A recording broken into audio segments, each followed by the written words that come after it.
오늘 하나님께서 우리에게 주신 말씀은 신약성경 고린도후서 9장 10절 11절 말씀입니다. 심는 자에게 씨와 먹을 양식을 주시는 이가 너희 심을 것을 주사 풍성하게 하시고 너희 의의 열매를 더하게 하시리니 너희가 모든 일에 넉넉하여 너그럽게 연보를 함은 그들이 우리로 말미암아 하나님께 감사하게 하는 것이라. 아멘.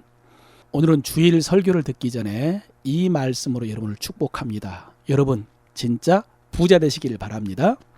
여러분 하루 중에 사람들이 가장 많이 하는 생각이 무슨 생각일까요? 가장 많이 하는 걱정은 무슨 걱정일까요? 여러분은 무슨 걱정 많이 합니까? 첫째, 돈 걱정. 두 번째, 건강 걱정. 이건 사람에 따라 왔다 갔다 한답니다. 돈 걱정, 건강 걱정. 건강 걱정, 돈 걱정. 세 번째는 자식 걱정. 그런데 여러분 이런 거 걱정만 하지 말고 기도하시길 바랍니다. 저도 여러분을 위해서 기도합니다. 이것을 위해서. 건강, 재정, 가정 평안. 이것을 위해서 저도 기도합니다. 여러분 목사님은 여러분의 부모님 다음으로 여러분이 잘 되기를 바라는 사람이라고 했죠. 여러분 형제들보다요. 여러분이 잘 되면 아무리 가까운 사람이라도 조금은 배가 아픈데 목사님은 안 그런다고 했잖아요. 시기나 질투가 단 1도 없다고 했습니다. 왜냐하면 그것이 제 사명이기 때문입니다. 저의 책임이라고 생각하기 때문입니다. 그리고 그래야 여러분이 헌금도 할 수 있을 테니까요. 그래야 교회 운영도 하고 저도 생활을 하죠. 여러분 이게 인간적인 생각이 아니라 하나님의 원리입니다. 레위인의 원리, 11조의 원리입니다. 구약성경에 보면은 하나님께서 레위 지파에게는 땅을 주지 않았습니다. 12지파에 흩어져서 신앙을 지도하도록 했습니다. 그래서 레위인들이 신앙 지도를 잘하면 백성들이 하나님을 잘 섬김으로 하나님께 축복을 받고요. 백성들이 하나님께 축복을 받으면 11조 많이 들여서 레위인들 생계 걱정 안 할 것이고, 그러면 레위인들이 백성들의 신앙 지도에만 힘을 쓸 수가 있으니까 백성들은 하나님을 더 잘 섬기고, 그럼 하나님께서 약속하신 복을 내려주시니까 11조 잘 드리고, 이런 선순환이 이루어지도록 했습니다. 그래서 여러분이 잘 살기를 가장 바라는 사람이 목사님입니다. 그런데 그보다 더 중요한 것은 여러분의 믿음입니다. 여러분 신앙생활 잘하는 거요. 천국 가는 거, 천국 가서 상 받는 거, 이것이 더 중요합니다. 여러분 며칠 전에 우리가 들은 말씀 가운데 너도 돌아가리라 라는 말씀이 있었습니다. 다윗은 모든 사람이 가는 길이라고 했죠. 아담도, 모세도, 다윗도, 그리고 우리도 다 반드시 하나님 앞에 가서 심판대 앞에 서야 되기 때문에 여러분 잘 준비해야 됩니다. 신앙생활 잘해야 됩니다. 그래서 여러분 저는 여러분이 이 세상에서도 잘 살고, 그리고 하나님이 부르시면 평강 가운데 나아갈 수 있도록, 그리고 영광 가운데 나아갈 수 있도록 기도도 하고 말씀도 전합니다. 오늘 말씀도 바로 그런 말씀입니다. 여러분 지난 주일에 우리는 주기도문 중에 우리에게 일용할 양식을 주소서, 이 부분을 살펴보았습니다. 이 기도를 통해서 우리의 필요, 우리의 물질 재정을 하나님 나라 관점에서 살펴보았습니다. 하나님 나라 관점에서의 재정, 이 핵심은 뭐냐면 주님이 우리를 구원하셨는데 그 구원 속에 가나안에서의 구원도 포함되어 있다는 것이었습니다. 다시 말하면 주님이 베풀어 주신 은혜 가운데 이미 물질적인 공급이 포함되어 있다는 것이었습니다. 이것을 대속의 원리라고 했죠. 속량의 원리, 속량, 엑사고라조, 값을 치르다. 노예의 값을 치르고 해방하다는 뜻입니다. 우리 주님이 인간의 몸을 입고 이 땅에 오셔서 십자가에 달리심으로 죄값을 치르셔서 우리가 의롭게 된 것뿐만 아니라 채찍에 맞음으로 나음을 주셨고 치유와 건강이죠. 뿐만 아니라 주님이 가난하게 되심으로 우리를 가난에서 해방시켜 주셨다라고 했습니다. 구원 속에 포함된 것입니다.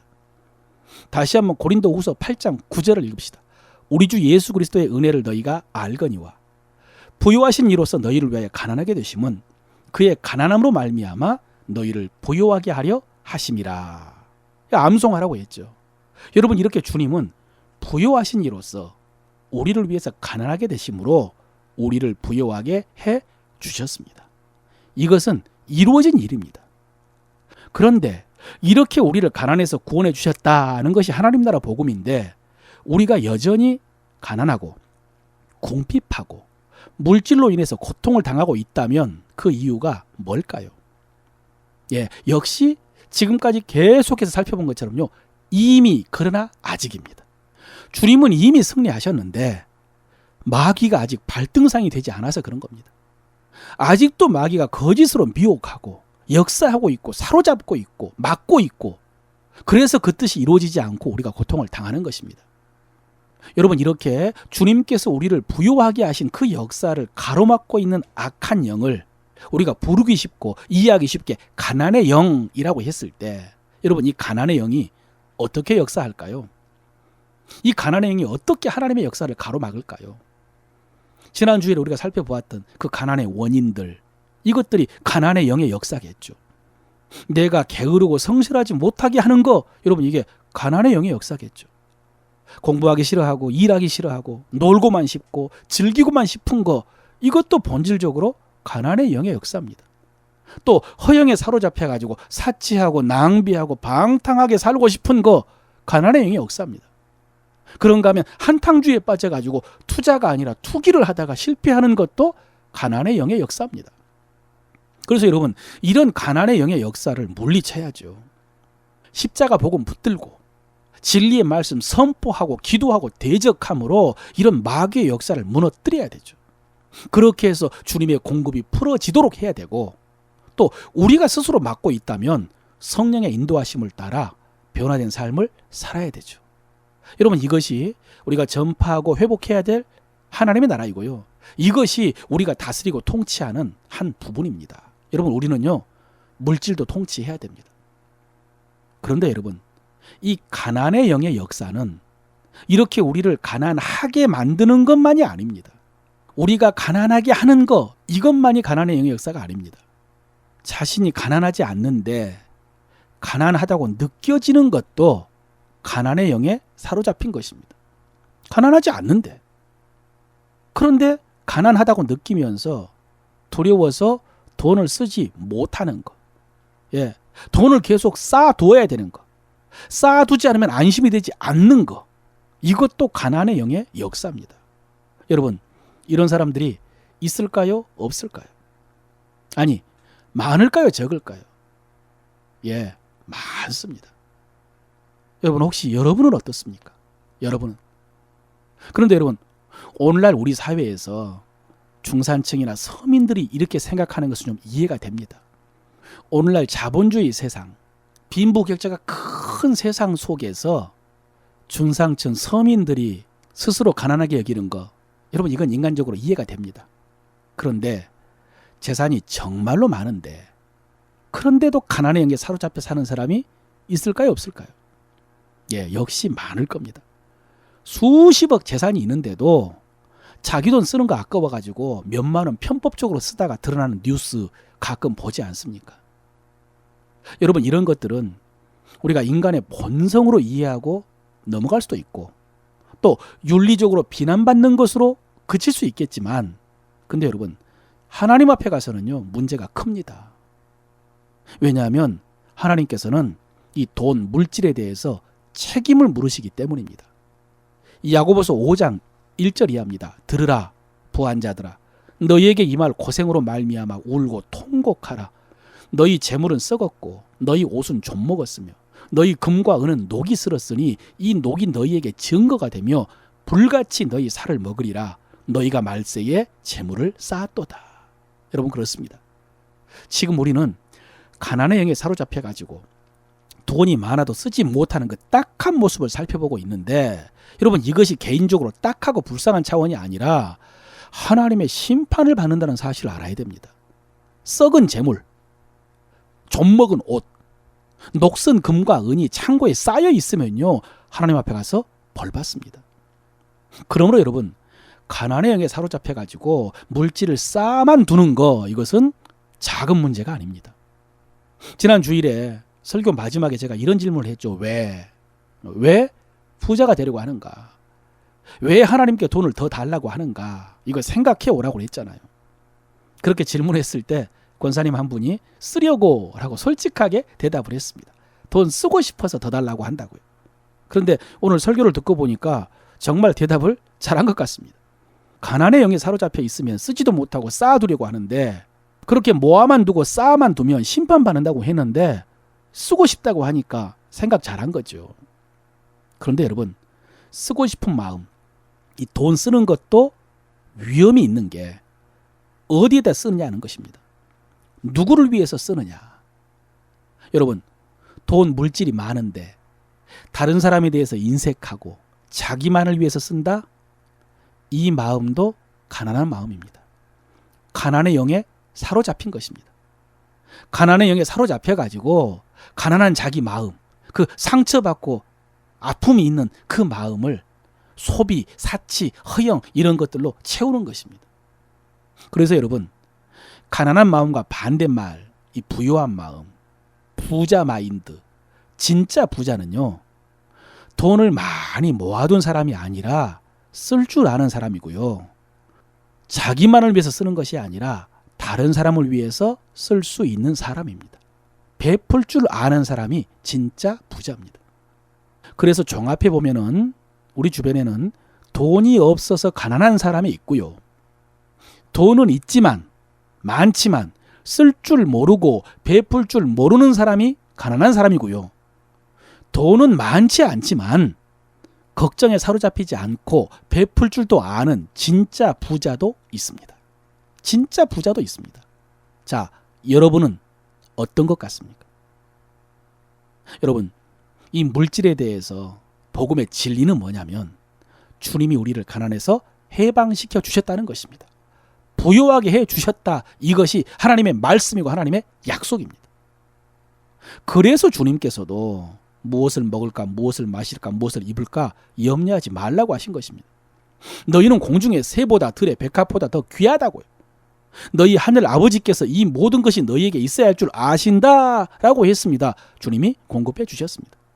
그래서 바울도 자족하기를 배웠다고 했습니다.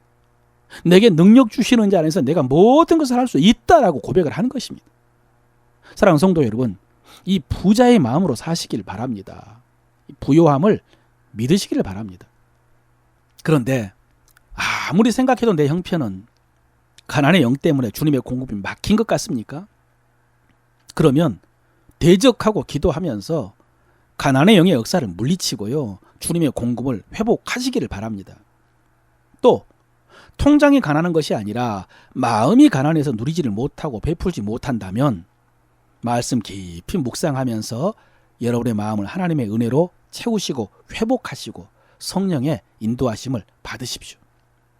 그런데 또 하나, 주님이 약속하신 대로 필요를 채워주시고 부욕해 하셨는데 좀 더 필요하다라는 생각이 들어서 하나님께 더 달라라고 하고 싶으면, 그럼 여러분, 제가 여러분이 하나님께 말씀드릴 그 힌트를 가르쳐 드리겠습니다.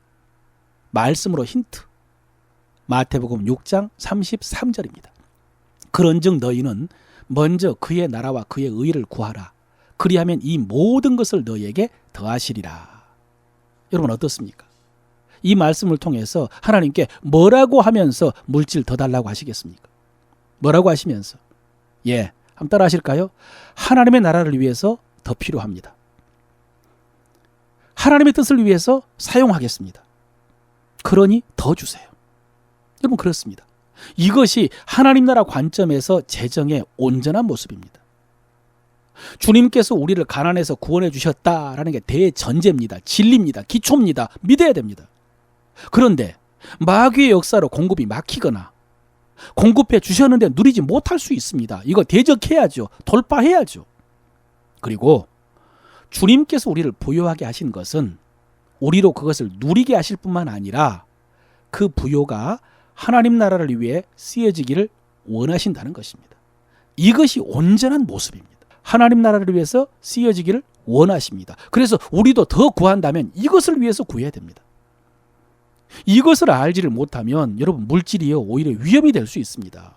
잘 아는 디모데전서 6장 9절 이하여 부하려 하는 자들은 시험과 올무와 여러 가지 어리석고 해로운 욕심에 떨어지나니 곧 사람으로 파멸과 멸망에 빠지게 하는 것이라. 돈을 사랑함이 일만하게 뿌리가 되나니 이것을 탐내는 자들은 미혹을 받아 믿음에서 떠나 많은 근심으로써 자기를 찔렀도다. 주님께서 분명히 우리를 부요하게 하셨는데, 그럼 만약에 이 부요가 목적이 되거나 이 부요함이 나에게만 머물러 있다면 이렇게 시험, 올무, 해로움, 파멸, 멸망, 악의 뿌리, 믿음에서 떠남, 근심, 고통에 빠진답니다. 여러분, 이것은요, 가난보다 더 무서운 저주입니다. 물질이 목적이 된다면, 물질이 나에게만 머무른다면, 하나님 나라를 위해서 쓰여져야 한다는 사실을 모르면요, 이런 위험이 있습니다. 그러나 그렇다고 해서 우리가 다 가난하게 살 필요는 없습니다. 그래서는 안 되죠. 돈이, 물질이 이런 위험이 있지만 하나님께서는 그 돈으로 우리에게 복 주시고 우리가 그 복을 누리기 원하십니다. 뿐만 아니라 하나님께서는 우리가 이 돈을 가지고 하나님 나라를 전파하기 원하십니다. 여러분, 돈은 현실적으로요, 하나님 나라를 전파하는 가장 유용한 도구입니다. 그래서 교회 역사 속에서 수많은 성도들이 하나님이 주신 돈으로 하나님 나라를 전파했습니다. 열방의 복음을 전하고 생명을 살리고 가난한 사람들을 구제했습니다. 여러분에게 이런 거룩한 욕심이 있으시길 바랍니다. 하나님이 여러분의 소원을 거룩하게 해주시기를 바랍니다. 오늘 읽은 본문 말씀은 이 모든 과정에서 중요한 원리를 가르쳐주는 말씀입니다. 자, 읽겠습니다. 고린도 후서 9장 8절. 하나님이 능히 모든 은혜를 너희에게 넘치게 하시나니 이는 너희로 모든 일에 항상 모든 것이 넉넉하여 모든 착한 일을 넘치게 하려 하심이라. 여러분, 방금 고린도후서 9장 8절이었습니다. 지난주에 암송하라고 하는 말씀은 고린도후서 8장 9절입니다. 오늘은 9장 8절, 지난주는 8장 9절. 지난주 말씀이죠. 우리 주 예수 그리스도의 은혜를 너희가 알거니와 부요하신 이로써 너희를 위하여 가난하게 되심은 그의 가난으로 말미암아 너희를 부요하게 하려 하심이라. 부자 되고 싶으면 암송하라고 했죠. 오늘 말씀은 9장 8절. 하나님이 능히 모든 은혜를 너희에게 넘치게 하시나니 이는 너희로 모든 일에 항상 모든 것이 넉넉하여 모든 착한 일을 넘치게 하게 하려 하심이라. 여러분 보십시오. 하나님은 모든 은혜를 우리에게 넘치게 하십니다. 믿어야 됩니다. 이 넘치는 은혜가 다양하지만은 본문 속에서는 물질입니다. 돈, 재정의 은혜를 능히 넘치게 하십니다. 넘치게 하실 수 있습니다. 그런데 이유가 있습니다. 목적이 있습니다. 이는이라고 했습니다. 희나 뭐뭐하기 위하여 뭐뭐하도록 목적입니다. 이는 너희로 모든 일이 항상 모든 것이 넉넉하여. 너무 좋은 말씀이죠. 너희로 모든 일이 항상 모든 것이 넉넉하여. 그러나 이것이 끝이 아닙니다. 모든 착한 일을 넘치게 하려 하심이라. 모든 착한 일을 넘치게 하려 하심이라. 여러분, 이것이 하나님이 은혜를 넘치게 하신 이유입니다. 물질을 넘치게 주시는 이유, 목적입니다. 모든 착한 일을 넘치게 하려 하심이라. 여러분, 착한 일은요, 말 그대로 착한 일입니다. 뭐가 있을까요? 여러분이 생각하는 그 일이 맞을 겁니다. 일단 다 쌓아두는 것은 착한 일 아니겠죠. 또 자기 혼자 다 쓰는 것도 착한 일 아니겠죠. 하나님을 위해서 헌금하는 거, 다른 어려운 사람을 위해서 베푸는 거, 이게 착한 일이겠죠. 사랑하는 성도 여러분, 이 말씀이 여러분 삶 속에서 그대로 이루어지시기를 바랍니다. 그런데 이게 끝이 아닙니다. 10절에 이런 말씀이 있습니다.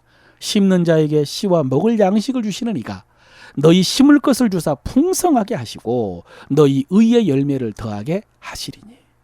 심는 자에게, 여러분 심는 자가 누굴까요? 뭘까요? 예, 조금 전에 착한 일 한 사람입니다. 하나님을 위해서 다른 사람을 위해서 돈을 쓰는 겁니다. 여러분 그렇습니다. 성경은요, 우리가 헌금하고 구제하고 나누고 베푸는 것을 심는 것이라고 하십니다. 그리고 하나님께서는 심는 자에게 뭘 주신다고 하십니까? 심는 자에게 씨와 먹을 양식을 주시는 이가, 씨와 먹을 양식을 주셨다라고 했습니다. 여러분, 그렇습니다. 하나님은요, 먼저 우리에게 모든 은혜를 넘치게 하신다고 하셨고요. 물질을 능히 넘치게 주신다고 하셨고요. 그리고 이것은 착한 일을 넘치게 하기 위함이라고 하셨습니다. 그래서 우리가 이 하나님의 뜻대로 물질을 하나님과 이웃을 위해서 사용하면 하나님께서는 그것을 심는 것으로 보시고 다시 씨와 양식을 풍성하게 하신다고 믿으시길 바랍니다. 중요한 것은 씨와 양식입니다. 여러분, 하나님이 풍성하게 주신 열매 속에는요, 씨와 양식이 있습니다. 그러므로 여러분, 먼저 양식은 먹어야죠. 누려야죠. 전도서 5장 18절 이하입니다. 사람이 하나님의 주신 바 그 일평생에 먹고 마시며 해 아래에서 수고하는 모든 수고 중에서 낙을 누리는 것이 선하고 아름다운 것을 내가 보았나니 이것이 그의 분복이로다. 어떤 사람에게든지 하나님이 재물과 부요를 주사 능히 누리게 하시며 분복을 받아 수고함으로 즐거워하게 하신 것은 하나님의 선물이라. 사랑하는 성도 여러분, 여러분이 수고하여 얻은 열매, 그리고 여러분이 하나님 앞에 심어서 하나님께서 풍성하게 주신 열매를 먹으면서 누리면서요, 행복하시길 바랍니다. 즐겁게 사시길 바랍니다. 그렇다고 사치하고 낭비하며 살라는 말씀은 아니지만 여러분, 누리십시오. 하나님의 선물입니다. 잘 먹고 여행도 다니고 노후도 준비하고 자녀들에게 물려주십시오. 이것이 하나님의 선물이고 부모의 기쁨이고 자녀의 특권입니다. 여러분, 죄책감 느껴서는 안 됩니다. 하나님은 양식을 주셔서 우리로 먹고 마시며 누리게 하셨습니다. 그런데 방금 하나님의 말씀 중에 양식만 있는 것이 아니라 씨도 있었습니다. 그러므로 여러분, 씨를 먹으면 안 됩니다. 씨까지 먹어버리면 안 됩니다. 양식을 먹고 마시고 쓰고 누리고 물려주는 것은 괜찮은데 씨는 남겨두어야 됩니다. 씨는 심으라고 주신 것입니다. 그래서 여러분, 아무리 기근이 들어도 신나락 먹지 않는다고 하잖아요. 왜냐하면 양식이 떨어졌다고 그 신나락으로 밥을 하면은 몇 끼는 먹을 수 있지만은 그럼 심을 수가 없기 때문에 가을에 추수할 수가 없거든요. 여러분, 이 신나락에 대한 말로 귀신 신나락 까먹는 소리 하지 말라, 이런 말이 있지 않습니까? 이런 유래가 있답니다. 옛날에 어른들은 방금 말씀드린 것처럼 신나락을 정말로 중요하게 보관을 했습니다. 그런데 나중에 신나락을 뿌렸는데도 싹이 나지 않는 것이 있었습니다. 왜 그런가 했을 때 어른들은요, 귀신이 그 신나락을 까먹어버려서 그렇다고 그랬습니다. 알맹이가 들어있는 것 같지만은 귀신이 까먹어버린 신나락은요, 나지 않는다 그럽니다. 그래서 그 집의 아버지가 평소에 창고에서 이상한 소리만 나도 귀신이 신나락 까먹고 있다고 가서 귀신을 쫓았답니다. 소리를 질러서. 그런데 너무 예민하게 별소리가 아닌데도 창고로 달려가서 귀신 쫓는다고 소리를 지르니까 집안 식구들이 견딜 수가 없어서 이제 귀신 신나락 까먹는다는 소리 좀 그만하라고 사정을 했답니다. 여러분, 식구들의 마음도 이해를 하지만 이렇게 집안 어른들은요, 신나락을 중요하게 여겼다는 것이죠. 그걸 심어야 추수할 수가 있으니까. 여러분, 오늘 본문 속에 나오는 이 씨와 양식에서 씨가 이렇게 중요합니다. 씨는요, 심어야 됩니다. 씨는 잘 남겨두었다가 심어야 됩니다. 이 씨를 심는 것을 착한 일이라고 했죠. 하나님과 이웃을 위해서 쓰는 것. 그러면 하나님께서 다시 씨와 양식을 풍성하게 하시고, 그러면 우리는 다시 그 양식을 풍성하게 먹고 누리고 씨는 다시 심고, 그럼 다시 풍성하게 거두는 이런 선순환이 이루어지는 것입니다. 사랑하는 성도 여러분, 이런 선순환이 여러분에게 이루어지시기를 바랍니다. 그리고 마지막으로, 이게 끝이 아닙니다. 아까 말씀에요, 그 과정에서 의의 열매를 더하게 하신다라고 했습니다. 의의 열매를 더하게 하신다. 무슨 말씀이냐? 여러분, 이 의의 열매는요, 우리가 거두는 열매 아닙니다. 우리에게서 나타난 열매 아닙니다. 우리가 헌금하고 구제했을 때 하나님께서 어디선가 맺게 하시는 열매입니다. 어디선가 맺혀지는 열매. 우리가 선교를 위해서 헌금하고 구제를 위해서 헌금했을 때에 이방에 복음이 전파되고 그곳에 하나님의 뜻이 이루어지고 사람들이 하나님의 사랑을 알게 되는 그런 열매가 맺혀진다는 것입니다. 이게 의의 열매입니다. 이 의의 열매가 본문 속에서는요, 구체적으로 12절에요. 너희가 모든 일에 넉넉하여 너그럽게 연보를 함은 그들이 우리로 말미암아 하나님께 감사하게 하려는 것이라 라고 했습니다. 그들이 우리로 말미암아 하나님께 감사하게 하는 것이라. 여러분, 그들은요, 예루살렘 형제들입니다. 유대인들입니다. 지금 본문 속에서는 이방 교회가 헌금을 해서 유대에 있는 형제들을 구제했을 때 그들이 우리로 말미암아 하나님께 감사하는, 그래서 하나님께 영광이 되고 하나님의 뜻이 이루어진다는 것입니다. 설교를 마칩니다. 오늘 설교를 이 한 문장으로 요약하겠습니다. 하나님께서는 우리가 첫째, 일할 때는 부지런하게, 둘째, 투자할 때는 지혜롭게, 셋째, 소비할 때는 절제하며, 넷째, 드리거나 줄 때는 인색하지 않기를 원하십니다. 일할 때는 부지런하게, 투자할 때는 지혜롭게, 소비할 때는 절제하며, 드리거나 줄 때는 인색하지 않기를 원하십니다. 사랑하는 성도 여러분, 여러분 모두가 이런 역사를 이루는 진짜 부자 되시기를 축원합니다.